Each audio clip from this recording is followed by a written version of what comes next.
Hey everyone, how's it going? In this video I've got a stack of Switch games to go through which are all kind of fantastic games which I could kind of play forever, and they're not just the obvious essential ones like all the Mario games, which are all great too, but these are some of the ones which I weren't initially aware of on Switch and I've really enjoyed playing, so I figured that they might be of interest to you as well. So let's get into the list. The first game on the list is the Turtles Cowabunga collection for Nintendo Switch, and I played the original Turtles, the one for the NES, I forget which one it is. So to have this on Switch and a collection of various other different Turtles games for Game Boy and stuff is just so much fun. Quite a tough game, obviously a great arcade game, and the good thing about this is you do get the arcade port as well as the NES port as well too. So just one of those that you kind of put in, play, every so often, you know, just kind of a really fun, nostalgic game. Apparently the Shredder's Revenge game is really good as well, but I haven't played that yet, and this one does tend to be a little bit cheaper, so a really nice kind of addition to your Switch library if you don't have it, the Turtles Cowabunga collection.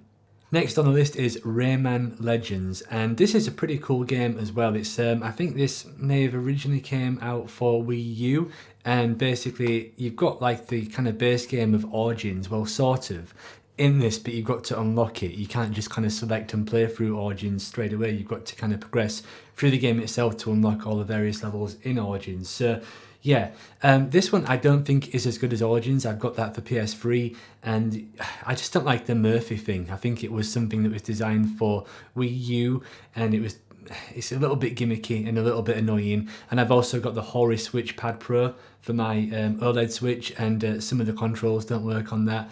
So yeah, it's fun. Don't get me wrong, I think it's the only Rayman game that you can get on Switch, and if you've never played a Rayman game, and to have one on Switch is amazing.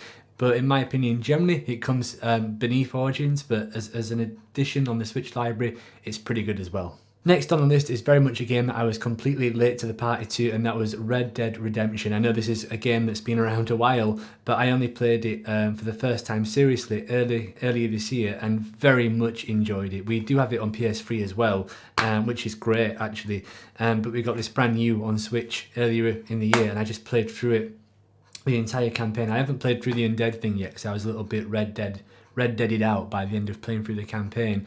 I also have Red Dead 2 for PS4, but I don't know, I think this one, they're both brilliant games, but for me, the fact that I can just sit and play this one and enjoy it and kind of complete it, you know, I think it was about a month it took me, was brilliant. But it's an amazing port to the Nintendo Switch, and to have it handheld was absolutely brilliant, a game like this, and this has now become one of my favourite games. An excellent port on the Nintendo Switch, and if you're looking for kind of an excellent Rockstar game to add to your library, then definitely give this one a go.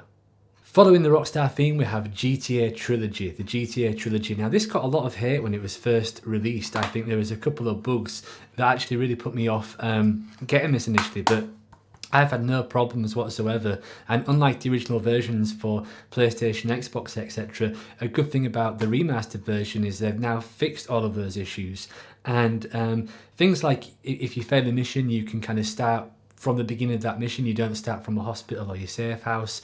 So people always say to me, because I've got a PS2 collection, well, why don't you have, like, you know, all the GTA games on PS2? And whilst I've got Vice City Stories and Liberty City Stories, for me, when I can play them handheld and they look so much better on this version, and I'm not really going to kind of, you know, spend vouchers on those original PS2 games. And I know that might be a little bit of a kind of collector crime, but for me, there is no better way to play this, at least on a nice portable device like the Switch. I mean, obviously, I'm sure that these are all amazing on the Steam Deck as well, because you could probably put all the mods on and stuff.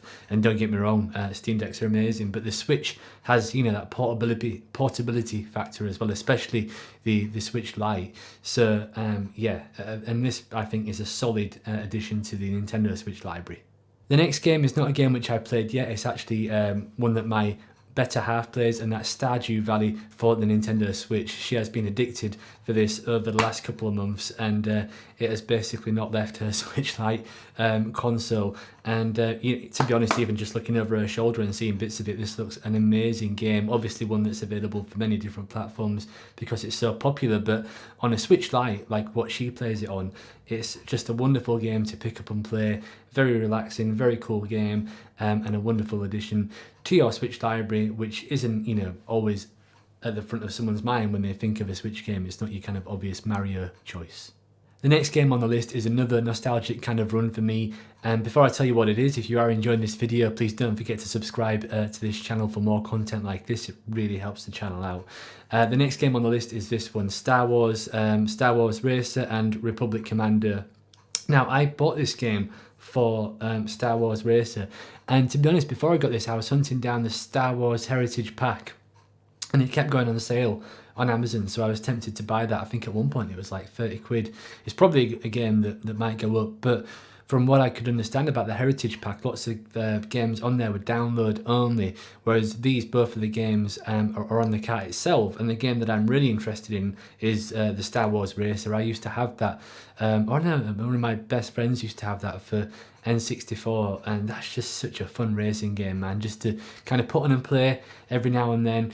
Very fun. I haven't played that game yet, so maybe that's good as well, but for me, you know, in terms of like an arcade racer, Star Wars Racer is such a cool, fun game, even better than some of the kind of modern arcade racers, in my opinion.